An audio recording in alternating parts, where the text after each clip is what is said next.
So we're coming down to the end, if you'll indulge me for a few more minutes. Prometheus stole fire from Mount Olympus and returned it to humankind. He did so at great risk and ultimately at great cost. For eternity, Zeus condemned Prometheus to having his liver consumed daily by an eagle and regenerated each night. Today, we face similar promise and peril. As fire was to early humans, so we now acquire the ability to marshal natural forces more potent than we ever imagined. We begin to direct our own evolution with greater specificity and certainly with more powerful intended and unintended consequences. By some accounts, poor Prometheus was rescued by Hercules after millennia of suffering. As Rob Swan asserted earlier today, with greater power must come greater responsibility. Who will rescue us, if not ourselves? I would like now to outline a fundamental, even defining challenge facing humanity for the remainder of the 21st century. For all of human history, at all times, in all places, we have lived in contexts of scarcity and opacity. Limited resources fundamental to life, and a blind-like ability to see beneath outward appearances, an inability to consider beyond the near in both time and space. Over the next few generations, we will proceed to a new context of plenty and transparency. Consider that within 50 years, energy will be free or nearly so. Technology will enable us to sense, assess, and act on data at ever more granular levels across any environment we desire. As Moran Cerf described, even our innermost thoughts are at risk of being revealed and shared. None of our human systems, cultural, social, political, economic, or faith-based, have developed to cope in such a context. They have all evolved to help us manage through scarcity and opacity. We have no cultural, social, or economic systems capable of supporting our pursuit of happiness in a context of plenty and transparency. Our existing human systems will become increasingly stressed and ill-suited to emerging realities. Some will evolve, others will not. But we can be sure human society a century hence will be quite different, even fundamentally so, than the societies which have evolved over the past 10,000 years. While I am an optimist, I am not proposing that our world will become paradise. Immense challenges await when we are confronted with nearly limitless resources and capabilities, many challenges we have yet to envision. Humans are notorious for failing to make good decisions when faced with abundance. Witness our worldwide epidemic of obesity. This condition emerged in large part because we have evolved in a context of scarcity, whereas now many of us exist in a context of plenty. We have yet to understand how to cope. In our not too distant future, there will truly be no excuse for any human being to lack the necessities of life. But will they anyway? How will we allocate the benefits of this emerging world? And what will each society, each individual do with them? I predict that while our long-term future looks blindingly bright, our paths through the next couple of generations will be fraught with peril. Over the intervening years, technology will enable greater concentration of wealth in fewer hands. We've seen this before during the Industrial Revolution. However, this concentration will happen at greater scale and at a faster pace due to globalization and digitization.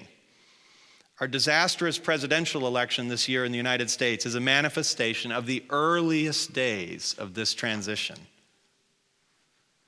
As we unlock and apply the laws of physics, changing not only our capabilities and contexts, but also our genetic and cognitive capabilities, might we also change what it means to be human?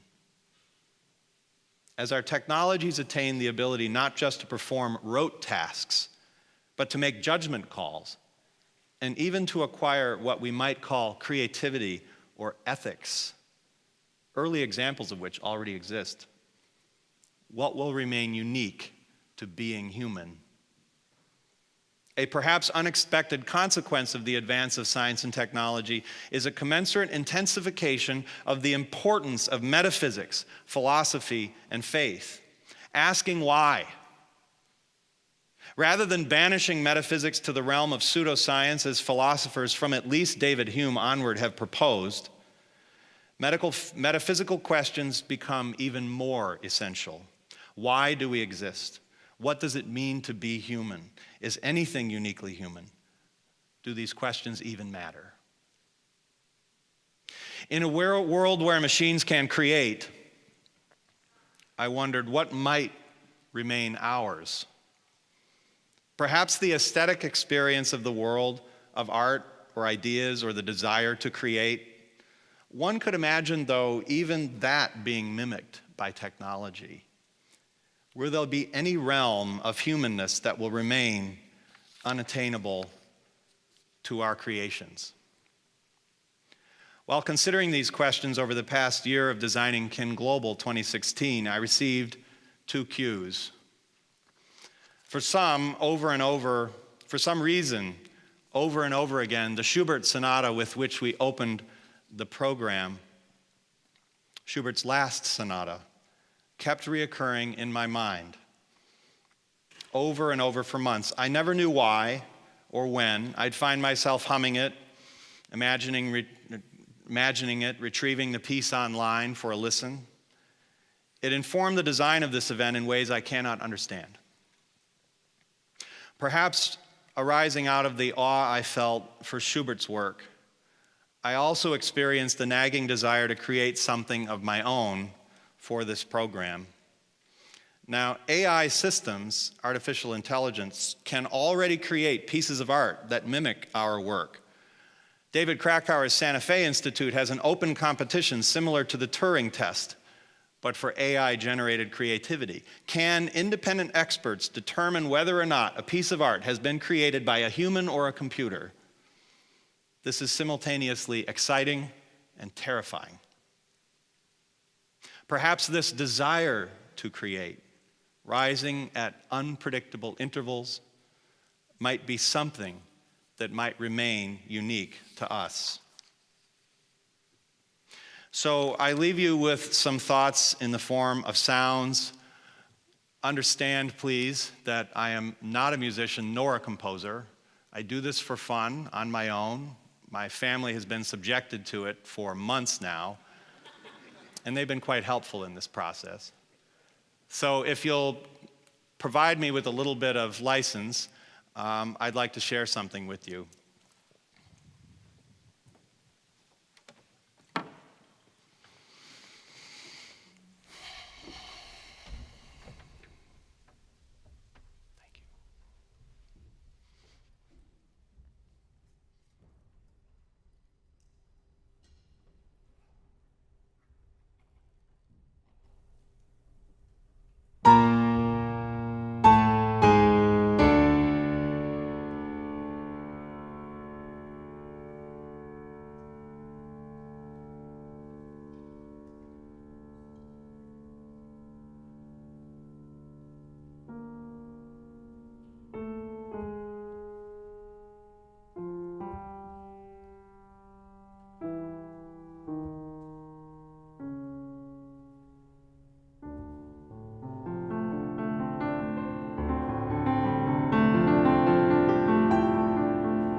See you next year.